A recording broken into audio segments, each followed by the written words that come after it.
Texas State staying in the Sun Belt for now. It's Locked On Sun Belt.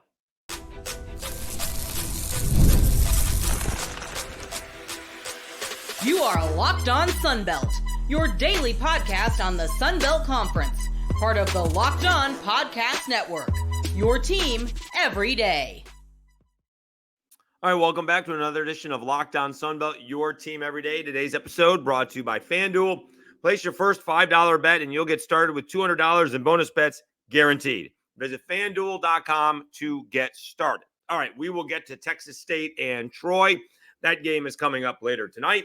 And we will get to the Week 6 betting lines as well before a full preview show for Friday. But news came out a couple of days ago that Texas State was staying in the Sun Belt. Let me be absolutely sure when it was actually announced. Yeah, it was announced late. Well, reports came out. Pete Thamel said they were staying, but Don Coryell, the Texas State AD, tweeted out a statement on October 1st at 10:21 p.m. The recent interest shown in Texas State and its presence across the college athletics landscape speaks volumes about the university and the work our staff and student athletes have done to build the Bobcat brand nationally. After preliminary discussions with an interested conference, we've decided not to make a change at this time. I'm looking forward to watching all of our sports continue to compete for Sun Belt Conference and national championships. Director of Athletics, Texas State, Don Coryell. So the key phrase to me is at this time. So the interested conference to begin with is Mountain West. And I've had more than a couple of people suggest to me that, well, it wasn't Texas State only putting Texas State's name out there. They got an offer, right? That has been reported. They got an offer from the Mountain West. But that was the idea, was to get the offer from the Mountain West to hopefully prompt an offer from the Pac-12. I don't think the Pac-12 is obviously not what it was. It is still very, I'm sorry, it's G5-ish. I don't mean that as an insult, but it is not a Power 5 conference, right? It's, if the Cajuns go out and beat Boise State, that's a nice win. Boise State's a really good G5 school. It's not beating Wake Forest, right? It doesn't, just because it has Pac-12 on the title of your conference doesn't mean you just beat a G5 program. I mean, Boise, again, is an example. They may represent the G5 in the playoff this year, but it's still a G5, all right? It is not the ACC, and I don't think Wake's all that good, to be honest with you. Wake may be the Drek of the ACC, but it's still a Power 5 win. I am thrilled that Texas State is sticking around, at least for now. We'll see if they end up in the Pac-12. I think and I've stated this, I think they should have turned it down. I do think there is a difference between Texas State in the Sun Belt and Western Kentucky in the Sun Belt. And a lot of that has to do with recruiting. All right. I live in Kentucky now. Hilltoppers are a fine brand. It is what it is. And obviously this state has plenty of basketball and football high school athletes. But when you can go recruit kids from Texas and bring them into Louisiana, Mississippi, Arkansas, and obviously there's numerous programs, not only Texas and A&M and Houston, but numerous schools going all the way down to Incarnate Word, high-flying Incarnate Word. So there's plenty of talent in the state of Texas, and I think that's why it's important for the Sun Belt to be there. Now, UTEP out of Conference USA is going to the Mountain West. That's way out there. That you're not doing bus rides to UTEP, right, to El Paso. That is maybe literally halfway across the United States. So again, I would be proactive if I am Keith Gill. We mentioned this. You just can't stand pat and wait for things to happen and then react to it. Go get 2 more teams. Go get 4 more teams. Again, who they are and how you do that and why they would come, because it's not going to be as much money. But again, let bygones be bygones. Go get Louisiana Tech. Again, I don't know who you can get in Texas. UTEP's gone. UTSA not leaving that conference. Again, I would be thrilled for Tulane to join, but that's not going to happen either. I mean, I think the Cajuns, and Tulane should play on a regular basis. It's a potentially outstanding rivalry, but you need somebody in Texas to be a little bit of a running buddy for Texas State. Maybe it is Sam Houston. Maybe that's who it is. Although I don't think too soon. I'm not sure Texas State would be all that pleased about that. But that's what you kind of need. You kind of need that. Excuse me. Because as much as I'm trying to build a, rivalry, and we've talked about this, since I started this, right? And since it took me a little bit to figure out back in 13 and 14, Cajuns don't have a real rival, right? Their rivals now are Southern Miss and South Alabama. South Alabama has been a little bit of a rival on the baseball field for a long time, and in softball, but not so much in football. South Alabama is a relatively new football program. Southern Miss has been playing for a long time. That's a good potential football rival, but so would Louisiana Tech in all the Sun Belt sports. And you need to figure out a way to keep Texas State happy. And if you can get Sam Houston, that's not the way. Now you're talking Houston, Texas. That's not the worst of all things to see if you can go get Sam Houston. I don't know if that's a potential. I don't know if that's reality. But it's not the worst of all ideas. All right. But I would be more proactive if I was Keith Gill. All right. I can't wait for the next shoe to drop. And all of a sudden the Pac-12 calls and then they're leaving. Again, the Pac-12, I guess, would be more money TV-wise, and they have money from the other teams leaving, but that's very short-term money. And I don't think the money for TV is going to be all that great. I think that's going to plummet. I'd be shocked if that was around $5 million a school. You got Boise State. Nobody outside of Fresno State cares about Fresno State. All right. I mean, we all like watching Pac-12 after dark because it's on at Saturday night, and now that we can gamble legally, it's something for us to do. But no one cares about Colorado State. There's no cachet there. Certainly, nobody cares about UTEP. In terms of the Mountain West, and then those other schools that went from the Mountain West to Pac-12. I just think it's fool's gold. That's what I think, and I'm glad that Texas State is staying, and they need a win. They need to put this mess and last week's mess behind them. I don't know if this is mess being wooed. Certainly helped Lockdown Sunbelt, I'll tell you that. But they need to focus on what's going on the field, although I can't imagine that's part of it, right? What the players are going to play, who they play, and the coaches are going to coach against who they coach. You can't spend more than 10 seconds talking about it. GJ Kinney was asked about it, and he's like, yeah, that's being handled above me. Don Coryell and the president are handling it, and, we'll play who they want to play against, right? Although Craig Stevenson did say there's a good chance in a couple of years GJ Kinney could be in the Big 12 anyway. We'll see. That is down the road, not if he keeps on going for it on 4th and 1 inside his 30-yard line and then losing games. You do that, you win. It's like, oh, okay, he was aggressive. Lose because you don't make it. Foolish. All right, so let's segue in. Let's come back and we'll preview Texas State taking on Troy. Both teams need a win in the worst of ways. We'll do that right after I tell you about FanDuel.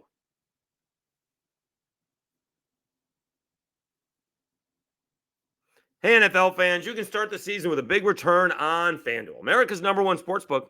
So when you get a hunch in the middle of the game, you can check out the latest stats, view live play-by-play, and so much more on the same page where you place your bets. You'll get started with $200 in bonus bets guaranteed when you place your first $5 bet. That's FanDuel.com. All right, we'll hopefully be better this week, although we weren't bad last week.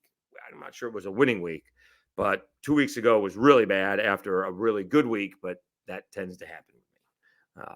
We'll do the betting lines and tell you what they are in the last segment.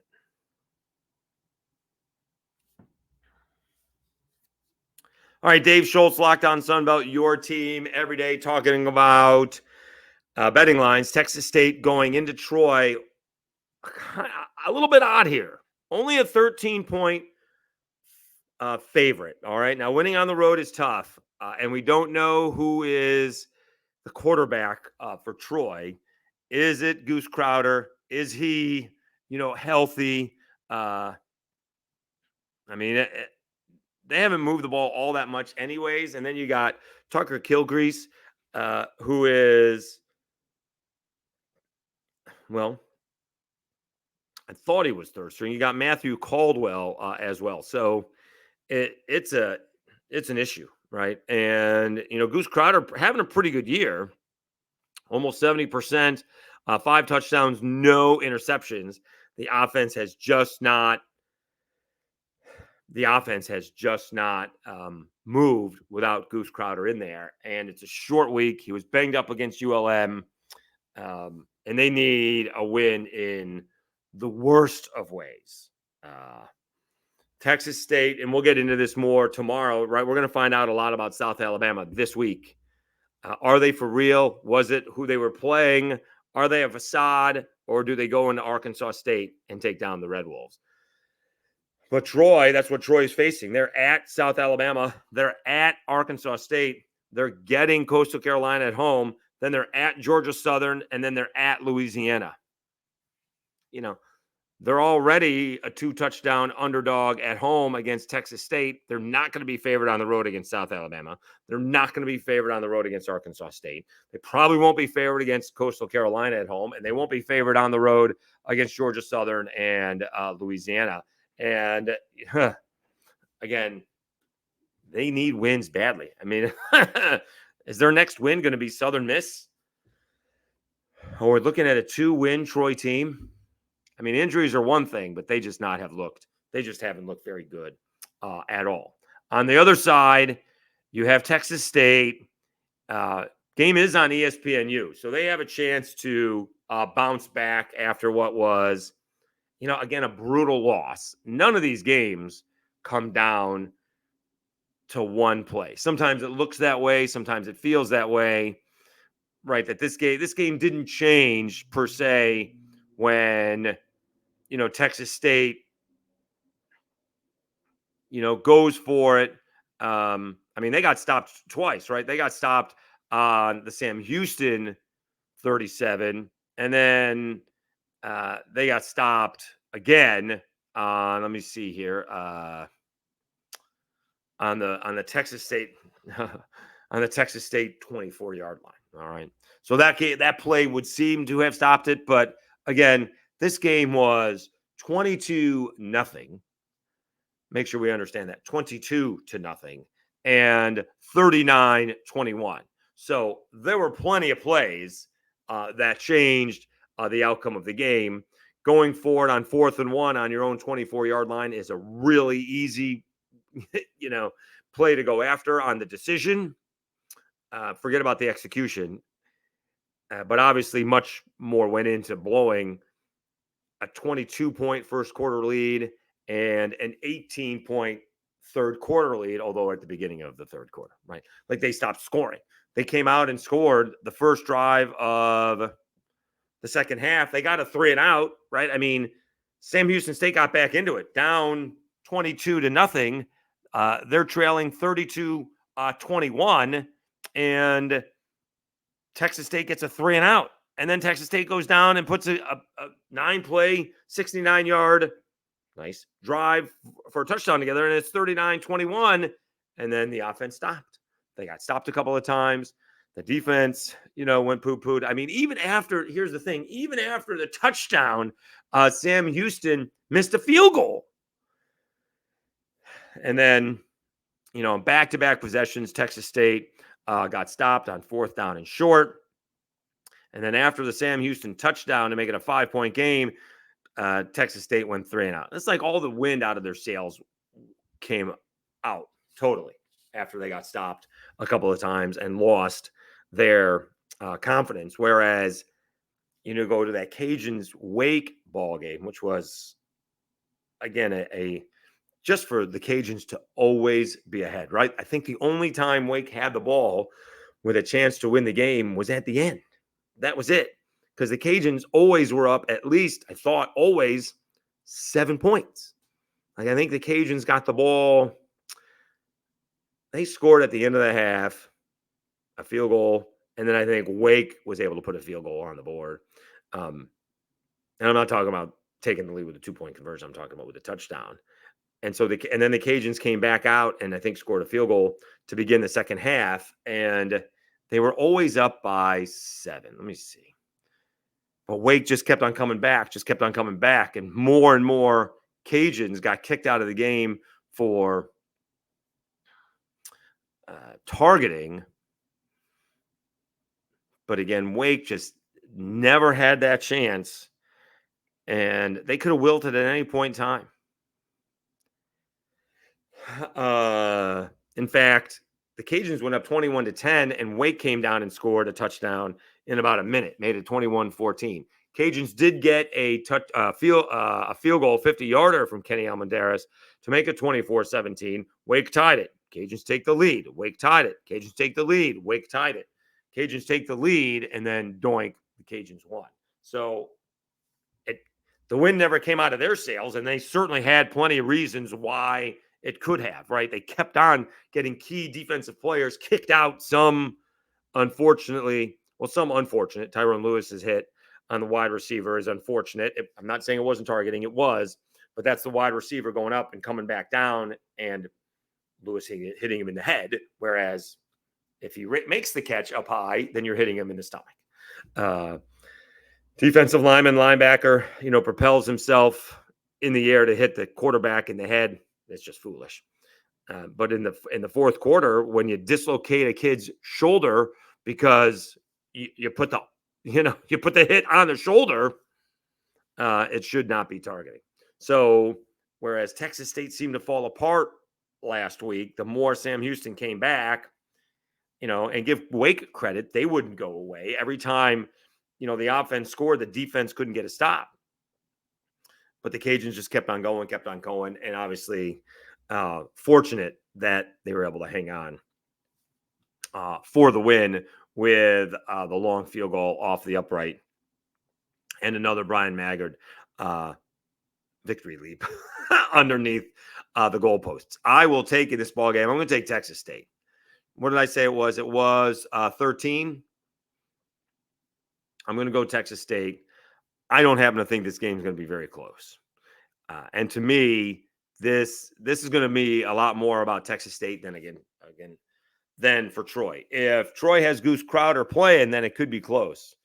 So I can reserve my pick there. But right now it is 13-point spread, and I'm going to take I was going to say Troy Trojans, but I'm going to take Texas State to cover that. I'm not sure it's going to be very close. This could be a blowout. It could be a big-time blowout. All right, let's take a timeout. We'll do the rest of the betting lines. Again, a nice nationally televised game on a Thursday night for the Sun Belt. All right, back after this to tell you the Week 6 betting lines, I guess. And now we're going to thank you again. All right, we continue to grow. Over 1,520 subscribers. We seem to be getting about 25 a week.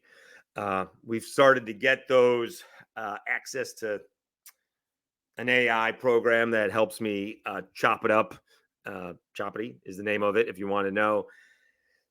And I can do that, although during the day it's going to be difficult. But if I do it during, in the morning before I leave or at night, it's okay. But we continue to grow. We're going to have more views in October than we had in September. And September set a record for views. So I really appreciate it. It's going to be pushing it to get to 2,000 by the end of the year. But you never know. You never know. We're obviously less than 400 away, 3 months. Really could use your support, but it has been a fantastic ride over just the last, 2 months or so to get us to this point. So really appreciate all the efforts. Also, I implore you to continue to give what you can to the folks in Boone, North Carolina. Again, I posted pictures on my Twitter feed. The destruction is, I don't want to say insurmountable, but it's just going to take a long, long time. And I'm not sure normal is going to be the right word. It's just going to take a long, long time to clean up, right? It's just going to take a long time. And anything that you can give is, I know, will be sincerely appreciated. So we put that we put it in the Twitter feed. We put it in that comment set or in the description of our App State and Boone Need Your Help. So again, we all come together in times like this. We put the rivalries aside. Again, I just find it hilarious when App State is telling us, App State fans are telling us, except game week and maybe even game day, I'm all good with JMU because they have stepped up to help out App State and Boone, North Carolina in a big way. So anything is welcomed. And again, appreciate all the support for the channel. All right, let's get to the Week 6 betting lines. All right, Dave Schultz, Lockdown Sunbelt, your team every day. Let's see what we got on Week 6. Again, it all starts tonight with Texas State and Troy. Backing up. All right, there we go. All right, make sure if we're doing these in order. All right, so only one afternoon ball game. App State heading out of town, playing Marshall. Marshall favored by 3. This would obviously lift the spirits of App State in a big way. They have not had the season that they were planning. And I can only imagine what it's like. In fact, I can't imagine what it's like trying to go to school if they are. And I think that the Cajuns were playing volleyball over there and they decided to cancel the match. To go to school under these conditions and then to get ready for a football game, it's easy to see how teams can be unfocused, right? And how kids can be unfocused. And you just can't criticize them. You could say this is their one escape, right? We've seen that with tragedy before. It's tough to pick Marshall, but they played their best ball game maybe in a minute. They beat Western Michigan 27-20 in a ball game that I'm impressed with. Now they get App State. This is a nice win. This is kind of the demarcation for Marshall, because all of a sudden, if you beat App State, then you're at Georgia Southern. You get Georgia State at home and Monroe at home. So if you beat App State, you're 3-2. We'll just say Georgia Southern wins on the road or wins at home.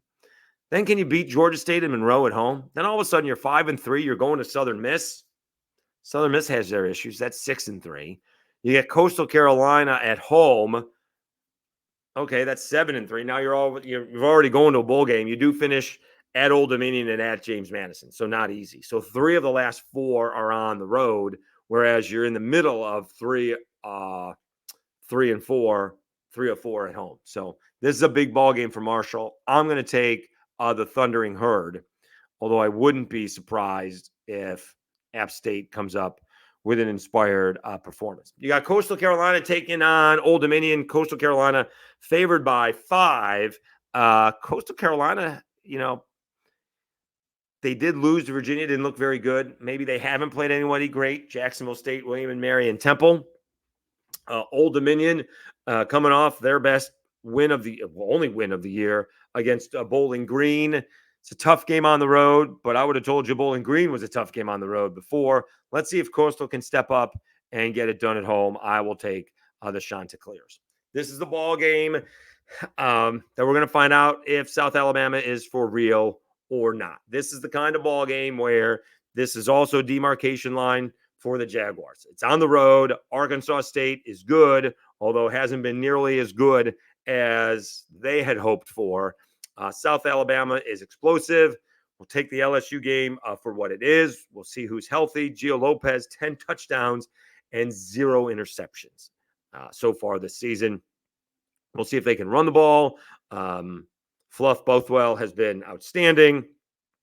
Jamal Pritchett is trying to come back from a head injury in the last ball game. He's got 4 touchdowns. Been an outstanding punt returner as well. I'll take South Alabama minus 3.5. James Madison in that explosive offense. Alonzo Barnett III, very similar numbers to Gio Lopez. Got 12 touchdowns, 1 interception. I think he's played in one more ball game. Well, maybe not. South Alabama is 2-3, but Gio only played in 4 games, so Barnett's only played in 4 games. James Madison 4-0. Monroe, the surprise of college football. I don't care what you tell me. Monroe is the surprise of college football. They're 3-1. I mean, if James Madison's offense gets going again, it's going to be a long day because Monroe can't put up those kind of numbers. And when I say those kind of numbers, anything over 21 is going to be tough for Monroe. And all of a sudden, JMU could be off to the races. What do they have?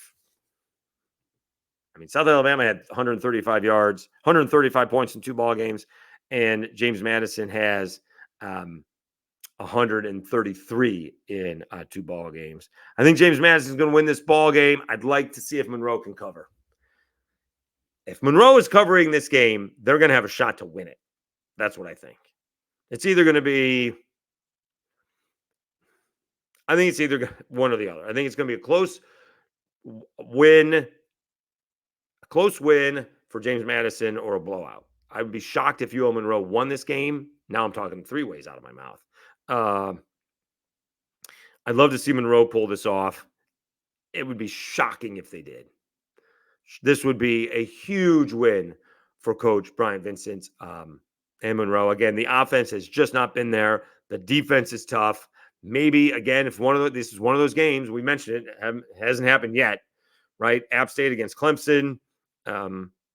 Actually, Georgia Southern is the only one against Boise State, but that slipped away. And the Jaguars against LSU. Don't let them get on top of you fast. If somehow Monroe can punch the bully in the nose and they back down a little bit, maybe they'll be in it. Maybe James Madison pulls it out late in the ball game. But if this is, a 2-score game in the first quarter, it could get ugly quickly because, they start talking about, I don't know if you can start talking about Barnett for, obviously, Sunbelt Player of the Year. Him and Gio Lopez are your 2 top candidates for that one. This is a really tough one to pick. Little chicken if I stay away from it. I mean, I'd like to see Monroe cover. I just don't think they will. I just don't think they can score enough points against James Madison. I think James Madison is going to go in there and win the ball game. I'd like to see Monroe compete. Cajuns taking on Southern Miss as we wrap it up here. Locked on Sunbelt, your team every day. I think this line has gone up 14.5 points. Southern Miss had the week off. Cajuns coming off that win against Wake. That half a point is killing me. I'd love this game much more, just point-wise, 13.5.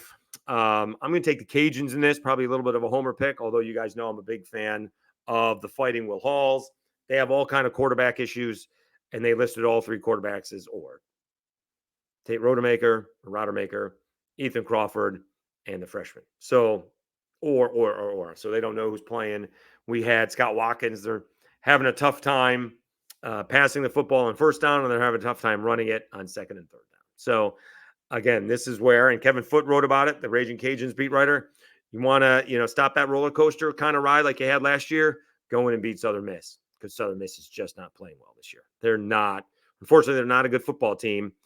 And it starts with 2 things: turning the ball over, quarterback play hasn't been great, and that offensive line is struggling. So I will take the Cajuns in this one on Saturday, more than a 2-touchdown favorite. I will say James Madison Monroe is on ESPNU. I just picked that up. How about that? Big opportunity for Brian Vincent's kids. Make this game. I mean, I know there's no moral victories. There's little moral victories.